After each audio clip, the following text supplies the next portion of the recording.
What's going on, guys? NealGuides here. Welcome back to another video. Now in today's video I want to show you how to have more attacking options, and I'm going to show you the main attacking patterns with the 4-2-3-1. I'm going to explain to you how to very easily go down the wing and beat someone who's parking the bus, someone who's spreading the ball. I'm also going to explain to you how to use your strikers and your cams and to combine them together to make more attacking options.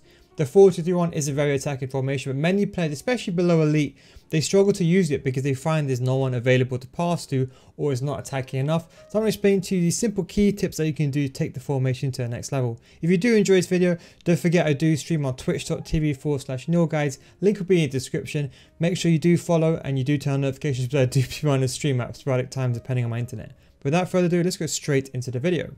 Okay, the first attack pattern I want to go over is using the wing play, as what I like to be called using the left backs and the lambs, or the right backs and the rams. Now let's watch this series of play. Here I realize I can't go forward. I do a simple 1-2 backwards. All I do then is I go upwards, I switch the ball, and then I pass the ball to my ram. I do a 1-2 backwards, and then I play a driven through ball. Now you might see the pro players do this a lot. Now why is this effective? A, you get into this position, you get further up the pitch, and from there you can decide to cross the ball in, or you can decide, as I do, to cut inside and pass the ball outside the box. Now why is it so effective is, you see most people when they're defending, they defend the central areas of the pitch. You can see there's this little blob over here. This is my eye movement, so you can see where I'm looking. So as you can see over here, I win the ball back, but there isn't anywhere really to go, so I do a pass backwards. Now the key thing is switching the ball. You see when you switch the ball, two things happen. Now most people, because they're playing defensive, they'll always overload on the defensive side. Now assuming your opponent's defensive width's not like 10, if their width is 7 and below, naturally wherever the ball is, the team will overcommit on that side. So when you switch the ball, you have this split period of where you actually your left attacking mid, or in this case your right attacking mid, is free. The key thing is when you pass the ball to your ram in this case, your opponent's left back will go forward, but the most important thing is you have to do a 1-2 backwards. That's holding the L1 button and the X button. So again, holding the L1 button and doing the L1X pass backwards. If you don't do this L1X pass backwards, it won't work. So if you do a normal pass like this back to the right back, he would just stand still. But by doing a 1-2 backwards, by doing that, say maximum, in this case your ram makes a run, and your opponent has to then manually track back. Two things happen here. Either one, your opponent tracks back and that gives more spaces to Mader to run forward. That way you could be higher up the pitch and then break him from parking the bus. Because remember, he can only select one player at a time. Or two, even if he attempts to track it and he doesn't mark it correctly like he does, he's in trouble. Now the reason why is a lot of people, they rely on AI. As you can see, he's relying on AI to defend this. But AI doesn't defend those passes down the wing. The most important thing is what it's a driven through ball. So again, as you can see here, it's an R1 triangle, an R or an RBY. Watch this. So again, the driven through ball is important here because the driven through ball makes this pass all the way around. The key thing to note is you have to be facing on the outskirt. You have to be using someone who ideally is right footed to create the 45-degree angle, face outwards, then do the driven through ball, and the ball will go all the way around. The key thing is a driven through ball that will go all the way around, and you can apply the spin to the ball. It's probably the most effective thing to do. There's different variations of doing it. As I said, because your opponent doesn't manually select their left back and right back and they track back, it is very, very easy to get past your opponent. Even if you get marked down the wing, you can always go down the wing, cross the ball in, or bring the ball back to the middle. It is something that's very, very effective to do and very, very simple to do, and that is one of the key things to do with the 4-2-3-1. Now the second key thing is actually using your CDMs. Now don't forget, when you're attacking a 4-2-3-1, you have almost like a triangle, you could say, but you have 4 strikers and you have 2 CDMs. But you see, the key thing is people, why they struggle is because they only have 1 striker, but they always commit the ball forward. People are going to be parking the bus. So the best thing you can do is have the ball with your CDM and trigger one of your right attacking mids or one of your camps or one of your strikers inside the box. So I'll show you this example over here. Say I get the ball with a towel, I got no one to pass to, so I have to naturally go back to my CDMs. Now I got Trent and Kante in CDM. As you can see, my opponent is playing very defensive, well not too defensive, but he's playing quite defensive, and I got no attacking option. Now watch, I get the ball to Kante, but you see, instead of running towards my opponent and forcing the ball in where you can just close me off or pass the ball around, watch. What I do is I take a touch and I face one of my players. In this case, as you can see my eye movement, I'm looking at Saint Maximin.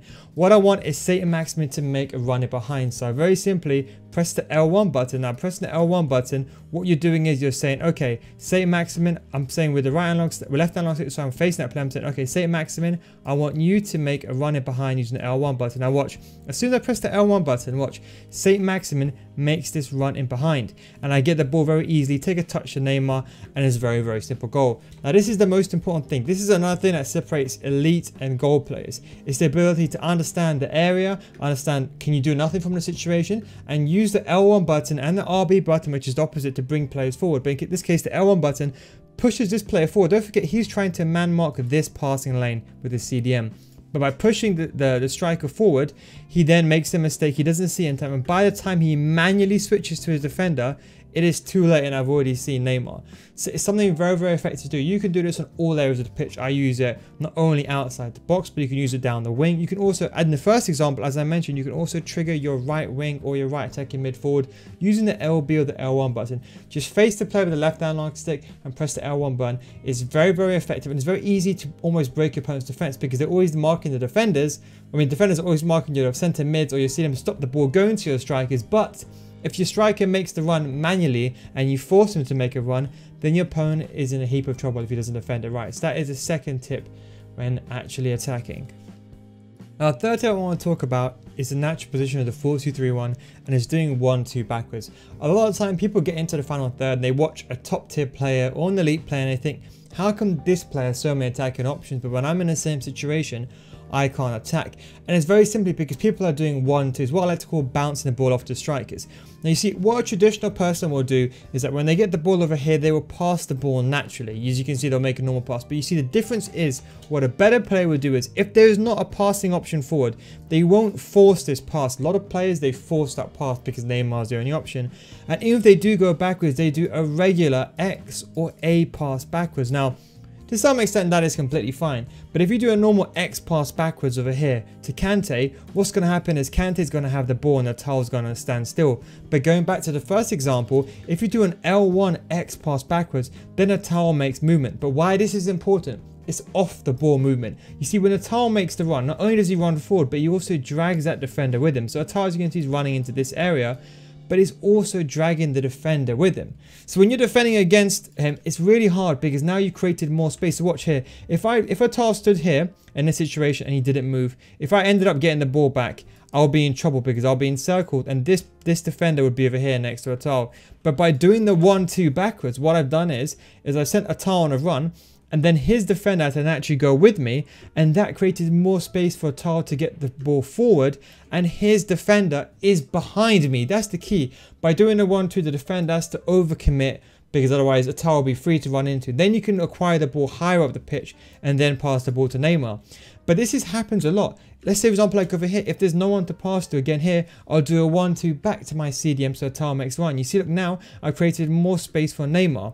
Here I get the ball with my left attacking mid, I do a 1-2 again, I've created space. See, this is the most important thing. Like, even if the player runs offside, when he runs back onside again, watch, he'll be unmarked for a brief second. So the key thing is, as an attacker, you need to find these players. For example, like here, Saint Maximin, I do a 1-2, I drive that defender away, but now when he comes back onside again, he's going to be unmarked. You see that? So I can, if I want to, I can play the ball to him. So that is the key thing, doing the 1-2 backwards. If you ever want to make a pass to someone, just wait for them to make a run. Don't forget, even if they run offside, as I said, they come back on again.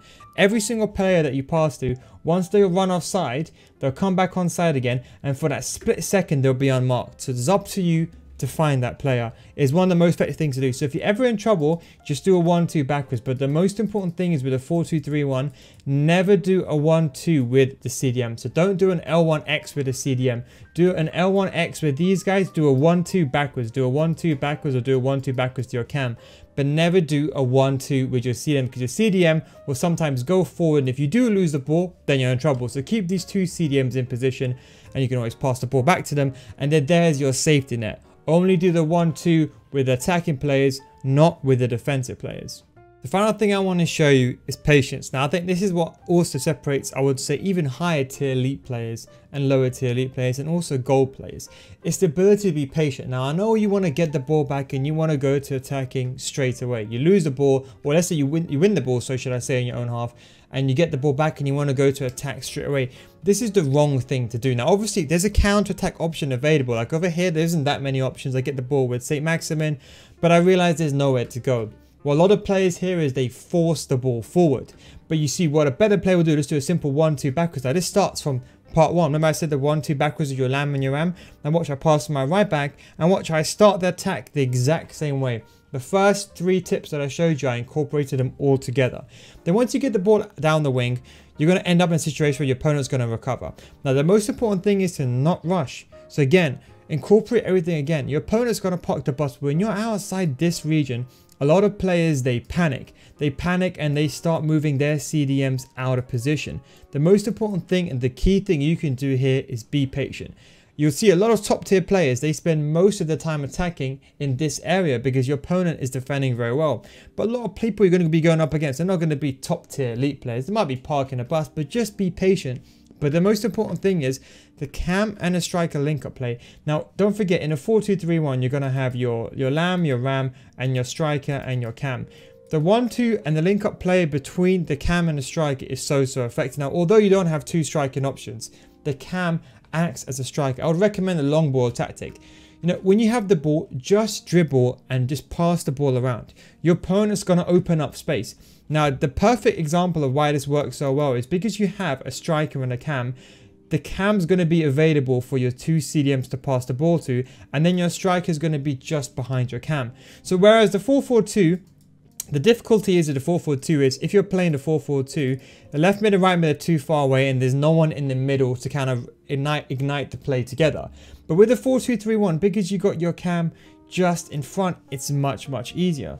So then what do you do here? So the key thing is these guys will fall into position. Just use your 2 CDMs and try to find the ball to your cam. Because as I said, the lineup, you got 2 CDMs. Your opponent will only have 2 CDMs. If your opponent's got 3 CDMs, there'll be a massive gap between because what happens is that his defensive line essentially has to sit back over here. Then he's got his 2 CDMs, but your lineup, you got 2 CDMs here, you got your cam here, and you got your striker here. So that is why you want to feed the ball to your cam in between. And the way you can do it again is the 1-2. So pass the ball to your striker or your cam, and then bounce the ball off them. As you can see over here, very simply, I used the L1 trigger button and I triggered a tile forward. Watch this amazing piece of play. This is something that is very simple that all of you guys can do. Literally, all you got to do is here, face it. I do an L1 trigger as I mentioned earlier on. A tile makes a run forward, and what happens is his whole defensive line has to run forward with a tile because he's the cam, and then that creates more space for Neymar. Look how much space Neymar now has in midfield to then take a shot towards goal and score. But again, it's very simple, the layout. I get the CDMs here. I see the cam. I do an L1 trigger. The cam makes a run forward. It brings the defensive line away. The striker stays forward. He then becomes free. And then this is a very simple goal. These are the very simple key things you can do with the 4-2-3-1 that make it and excel it to a different level. This is why a lot of top tier players decide to use it because it is definitely the most stable defensively, both offensively and defensively. But the key thing is you need to know what controls to use. Implement these controls. I would say play a couple of games, then come back to this video, watch it back again, and you'll see the difference straight away. The key thing is be patient and be intelligent. Don't rush the play. Always play the safe option, and if there's nowhere to pass, just always recycle the ball. Anyway guys, hope you enjoyed this video. Thank you very much for watching. Take it easy and I'll catch you next time. Peace out.